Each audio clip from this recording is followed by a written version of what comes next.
Cowboy Jim. Um, I'm trying to not lighten up, but lighten up.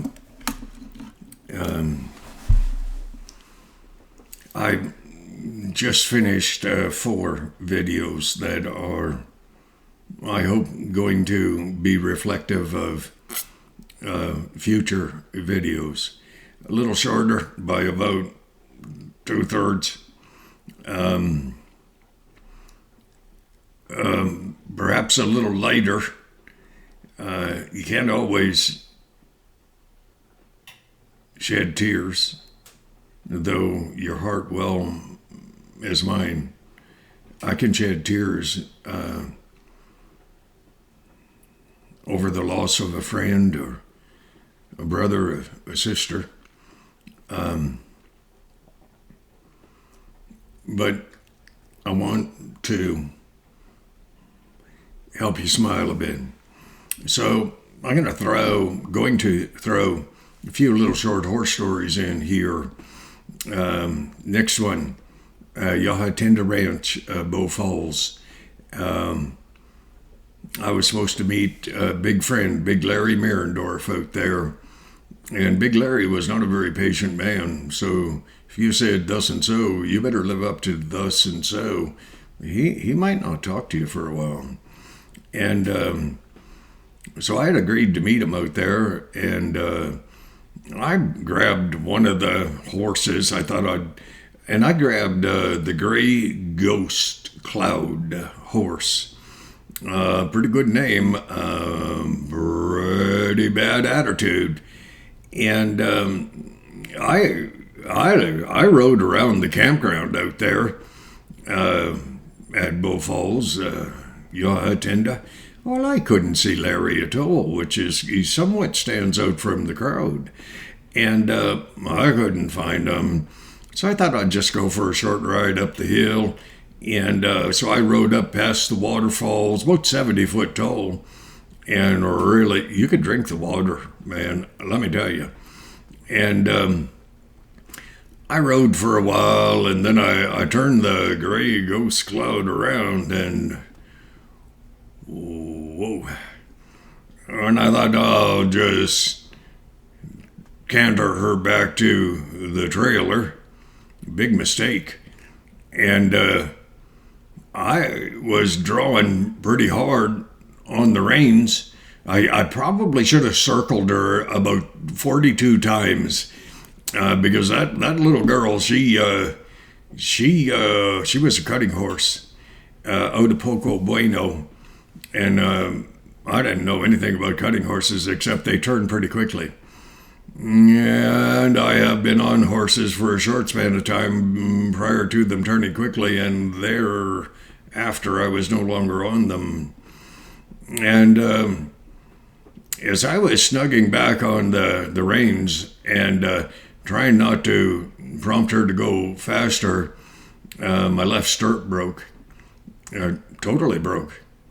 And when she noticed the shift in weight,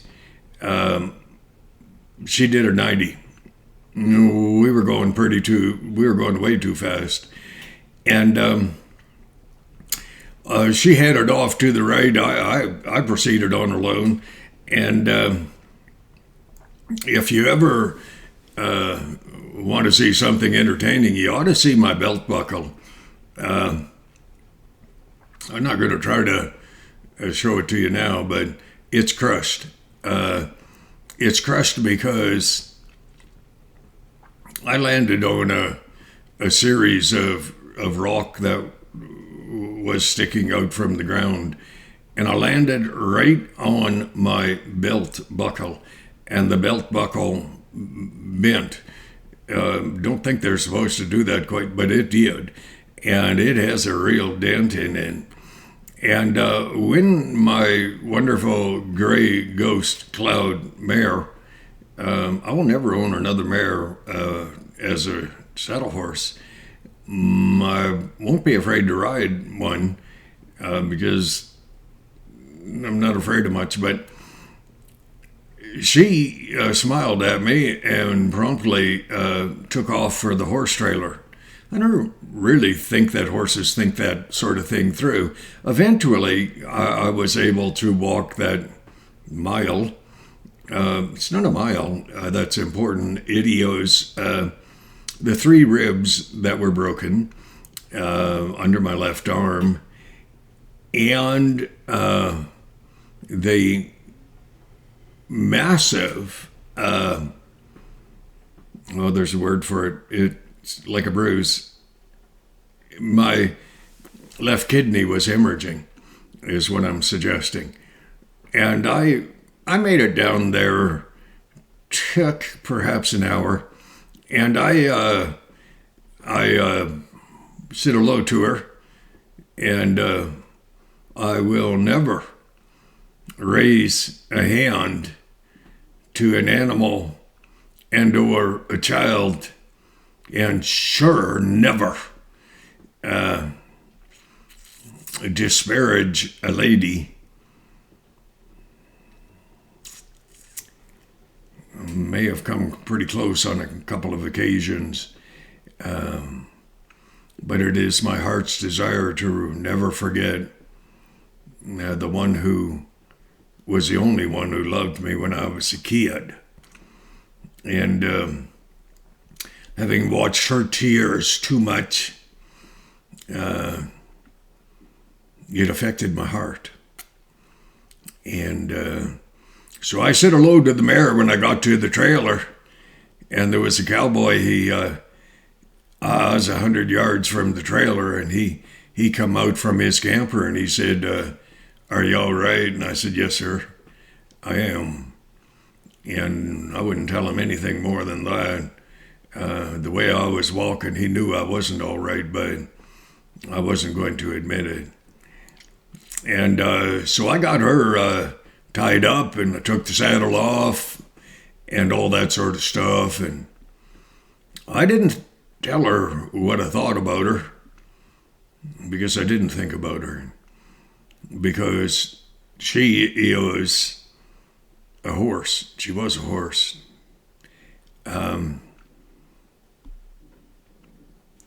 I proceeded to climb into the trailer, and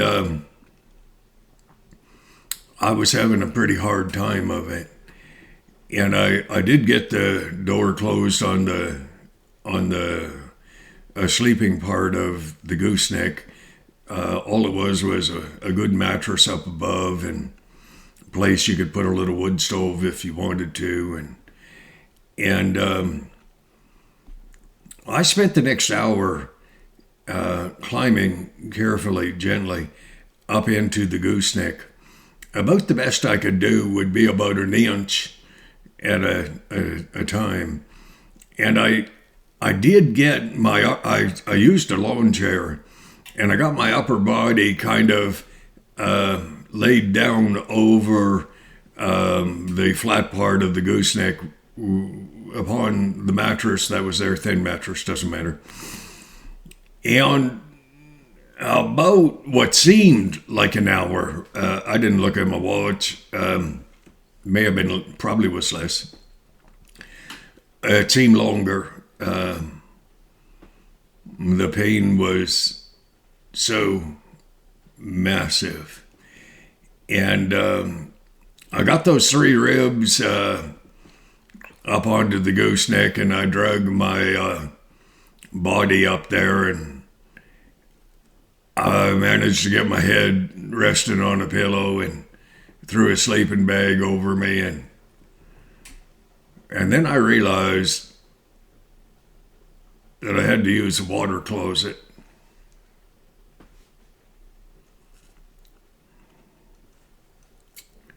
Not a good thing, children. And that if I took more than an hour to get myself extricated, broken ribs, hemorrhaging kidney type thing, the bruise on the backside, right, kind of half opposite from my belt buckle that had been dented, crushed, really. Still use the same belt buckle. I really like it. And I purposed in my heart to get out of that gooseneck fairly quickly, and I did. And it hurt. And I mean, it really hurt. And I managed to get out of that trailer, and that hurt. And I got over to a tree. That felt good. I went back to the trailer, and I did not smile at the mayor who had hurt me, not with malicious intent, but I didn't smile very much at her. And I don't remember if I ever wrote her much after that, and ended up giving her to my son. Well, anyways, he ended up with her. And I purpose in my heart to say that title of the last video, but for the grace of God, there go I. I knew beyond a shadow of doubt that, well, it is, I could have died, could have bled to death that night from the kidney. And so I take that sort of thing to God, and the hemorrhage was huge, and the pain was great. And they say that pain can assure you that you're alive. It can also cause you to almost wish you weren't. But I have not occasion to wish I were not alive, because that would be the exemplifying of self-pity. I believe we should be a little bigger than that.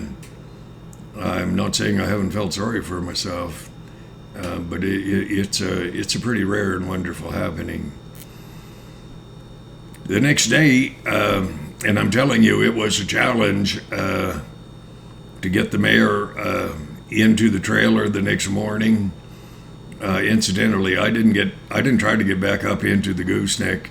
I just pulled that blanket down, and I wrapped myself in a sleeping bag, and I sat there until the sun came up the next morning. I left there, never did find Big Larry.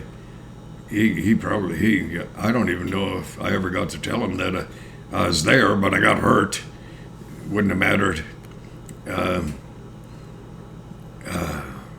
I stopped at the Sundry Hospital. I thought, I wonder about this great giant bruise kidney thing. And I made sure every time I made water that it was not red from blood, or dark from blood. And I know that I know that I know, but for the grace of God, there go I. Meaning, well, I could have died, but God had, and God has, a purpose for me. That purpose is best demonstrated, I believe, in this manner. I truly believe in that statement, but for the grace of God, there go I. I want to reach out and make some type of difference in someone's life.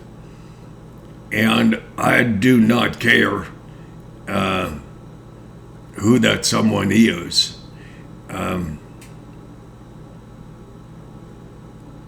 When I was a child, we firmly believed that if you love someone, truly love someone, their needs, their desire, their well-being was far beyond yours. And that if you truly love someone, you really hardly had to tell them. You just had to live it out. And I tried diligently to do what a very, very sharp, wonderful Catholic priest once said. Remember, I am not religious, nor am I denominationally infringed upon. Okay? Protestant, Catholic, I could care less. God, I care. St. Francis of Assisi, he said that he was always ready to give reason for his faith in Christ. And if he absolutely had to, he would use words. And that's the direction that I'm heading in. I have been heading in for many, many, many years. I want to always be ready to give reason for my faith in Christ, but I don't want to bring it up. At work, I don't want to bring it up. But if someone asks me, I will answer. And I have answered to my detriment.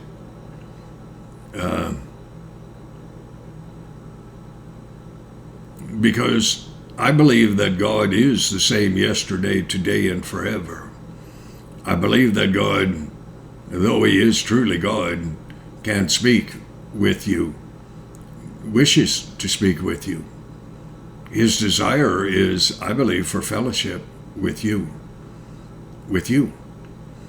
And thus He devised a system whereby you could eliminate that divisive wall barrier between you and He. And that barrier, in essence, is, in truth, a sin.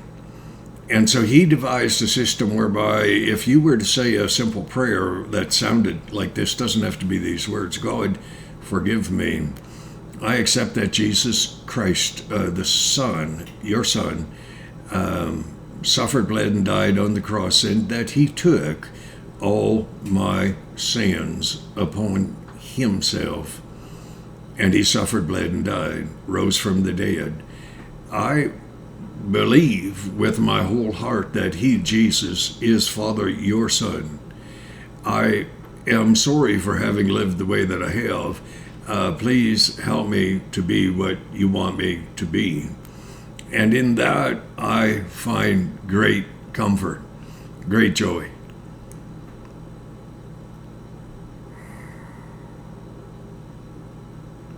I have a hard time not speaking about God. I have a very, very hard time not speaking about love and the one that I love. I'm sorry. It's the way it is. I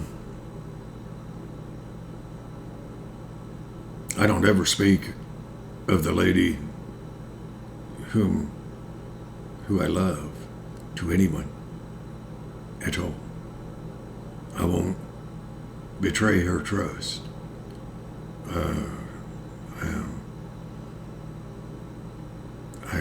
I work diligently at that. It does not mean that I haven't given my whole heart to God, nor given my whole heart to her. I have to both. My God, He loves me so much. Time to time, He'll say, do you love her? And I'll say, with my whole heart. And I'll say, I love you. God bless you. I'm shutting this down. I have in 14 seconds. Think about my God. God bless you. God bless you. God bless you.